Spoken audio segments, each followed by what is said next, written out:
لیکن تلوار کے ذریعے اسلام نہیں پھیلا، نہ پھیلے گا۔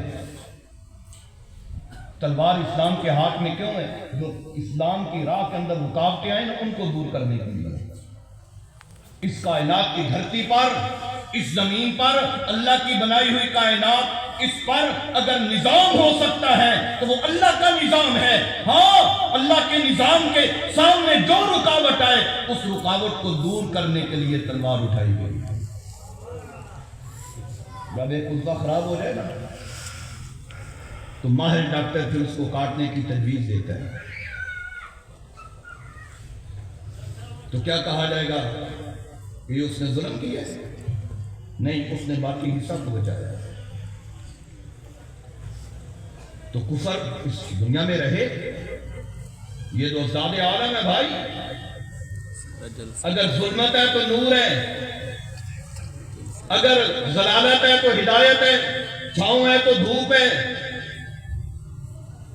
عالم ہے تو جاہل ہے، مرد ہے اور عورت ہے، ازداد عالم ہے، یہاں دو ضدیں رہیں گی۔ اگر دو ضدیں نہ ہوں تو پھر تو یہ کائنات ہی باقی نہ رہے گا۔ ہاں جی، یہ دو ضدیں رہیں گی، لیکن غلبہ یہ اسلام کا ہوگا، غلبہ اسلام کا ہوگا۔ باقی مذاہب اسلام کے تابع ہو کر نہیں، یہودیت، عیسائیت، مجوسیت، بت پرستی، قبر پرستی، پیر پرستی، حجر پرستی، شجر پرستی، آستانہ پرستی، یہ جتنے مذاہب ہیں یہ اسلام کے تابع ہو کر رہیں گے۔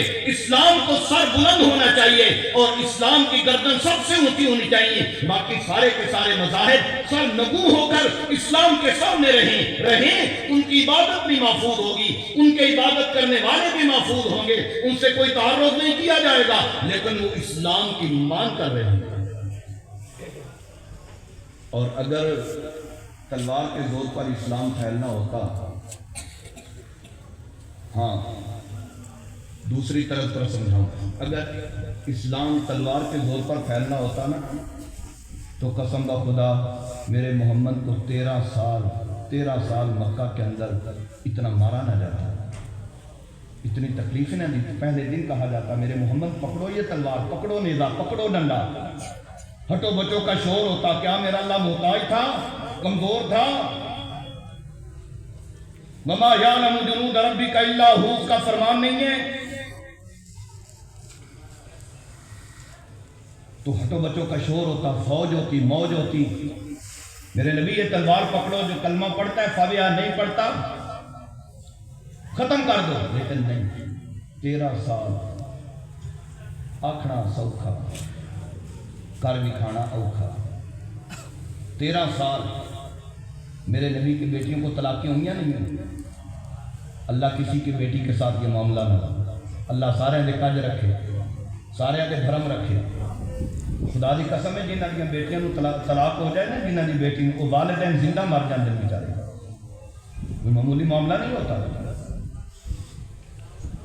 آپ صلی اللہ علیہ وسلم کے بیٹے کی میت گھر میں پڑی ہوئی ہے اور آپ کو کہا جا رہا ہے ان محمدًا قد ابتر، نقل کفر نہ باشا۔ شیب ابی طالب کے اندر 3 سال تک بائیکاٹ، مکمل بائیکاٹ۔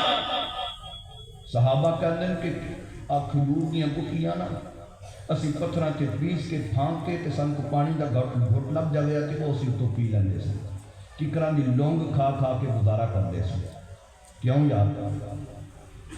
جو اسلام تلوار کے زور پر پھیلتا تو یہ تکلیفیں کیوں ہوتی؟ سمیہ کے 2 ٹکڑے نہیں ہوئے؟ تاریخ گواہ نہیں ہے، روایات گواہ نہیں ہے۔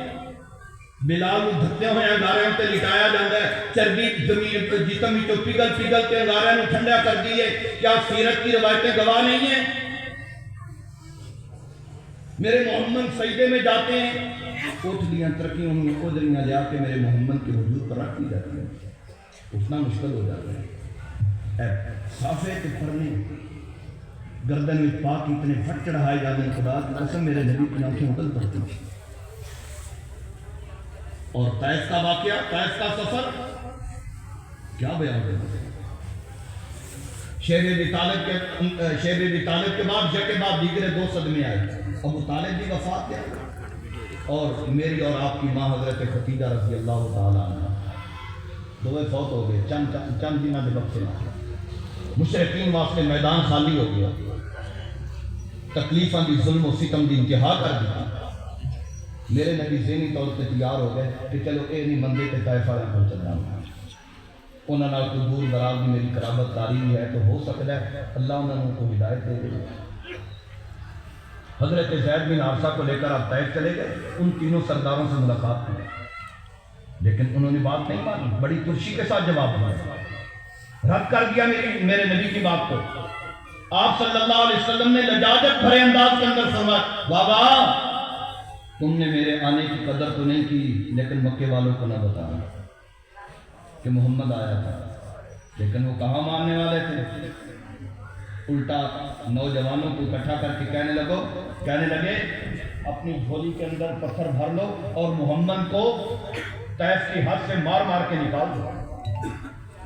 تقریباً 300 کے قریب نوجوان اکٹھا ہو گیا، 300 کے قریب۔